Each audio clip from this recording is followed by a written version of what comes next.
برادران و خواهران عزیز، السلام علیکم و رحمت الله و برکاته. ما در روز آخر ماه مبارک رمضان قرار داریم.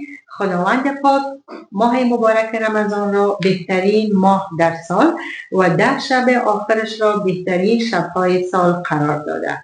در این شبهای لیلة القدر است. خداوند خودش در سورة القدر در قرآن پاک فرموده لیلة القدر خیر من الف شهر. شب لیلة القدر از 1000 ماه کرده بهتر است. 1000 ماه ما میشه 83 سال و 4 ماه. فکر کنیم که ما در شبهای لیلة القدر 6 ساعت یا 7 ساعت عبادت بکنیم، پاداش از این برابر 83 سال از برای ما. نه تنها این، خداوند فرموده تنزل الملائکة والروح فیها بإذن ربهم من کل امر. در این شب ملائکه با جبریل علیه السلام پایین میشن و به بنده های خداوند که عبادت میکنن سلام میگن و هر دعایی را که ما از خداوند پاک میخواهیم، بخشش میخواهیم، برای ما آمین میگن تا وقت طلوع آفتاب. ابن انیس رضی الله تعالی عنه از حضرت محمد صلی الله علیه و آله و سلم پرسیدند یا رسول الله شب لیلة القدر در کدام شب است؟ ایشان فرمودند اگر ما به بندایم شب لیلة القدر تعیین میکردم، شاید بندایم امون شب عبادت میکردن و در دیگر شبایش کوتاهی میکردن. پس از این خاطر شب لیلة القدر پنهان مانده تا ما بتانیم عبادت زیاد را به خداوند بکنیم و به خداوند نزدیکتر شویم. اما گفتن که شب لیلة القدر در 10 روز آخر ماه مبارک و شبهای طاق می باشد، یعنی که 21، 23، 25، 27 و 29. رسول الله صلی الله علیه و آله و سلم در این شبها آنقدر عبادت می‌کردند که عایشه رضی الله تعالی عنها میگفتند ما فکر می‌کردیم از ما بیگانه شدند. نه تنها که خودشان عبادت می‌کردند بلکه فامیل خود هم از خواب بیدار می‌کردند تا او هم عبادت بکنند. برادران و خواهران عزیز، ماه رمضان هر سال می‌آید، اما انسان یک دفعه که بره هر دوباره نمی‌آید. پس کوشش کنیم از این شبهای لیلة القدر استفاده درست کنیم، شب لیلة القدر دریافت کنیم، نمازهای زیاد بخوانیم، عبادت زیاد بکنیم. فکر کنین هر کار سنت را، خیر را که ما انجام میدیم، یک فقیر افطاری میدیم، صدقه میدیم، قرآن کریم میخوانیم، هر کار را که میکنیم ثواب کارای نفل ما و سنت ما مثل برابر به نماز فرض است.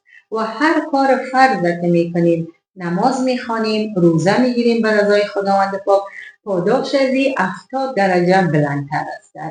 پس کوشش بکنیم، عبادت زیاد بکنیم، بخشش بخواهیم. کسانی که وقت نداشتن، شاید مریض بودن، اشتباه شدن، نمیفهمیدن، روزه را خوردن، عبادت درست نکردن، هنوز هم وقت است. خداوند هم هیچ وقت بنده خود دست خالی بر نمیگرداند. از خداوند توبه بکنیم، بخشش بخواهیم. توبه کردن هیچ وقت نداره. هر وقت بخواهی توبه کردن میتونی و این را بفهمیم که درجه توبه کردن از استغفر کردن، از بخشش کردن بسیار زیاد بلندتر است. وقتی که ما استغفرالله میگیم از گناه های خود بخشش میخواهیم، اما وقتی که توبه بکنیم ایمانا میگه که از کار را که کردیم ما پشیمان هستیم، توبه میکنیم، پس طرف خداوند پاک رجوع میکنیم. بهترین دعا در شبهای لیلة القدر اللهم انک عفو تحب العفو فاعف عنی. پروردگار عالم شما بخشندگار هستین، شما بخشش خوش دارین، پس ما را به بزرگواریتان ببخشین. خداوند را از آنها بار شکر میکنیم که ما را به جان‌دوری و صحتمندی و عافیت تا این رمضان نگه داشت تا که تانستیم عبادت بکنیم، بخشش بکنیم، استغفار بکنیم. خداوند انشاءالله دعا و عبادت های همه ما شما را به دربار پاک خود قبول بکنه. اللهم أنت السلام ومنك السلام تباركت يا ذو الجلال والإكرام. لا حول ولا قوة إلا بالله العلي العظيم. يا رحيم يا كريم يا غفور يا جبار. اللهم إني أسألك العفو والعافية. اللهم أجرني من النار. اللهم أجرني من النار. اللهم أجرني من النار.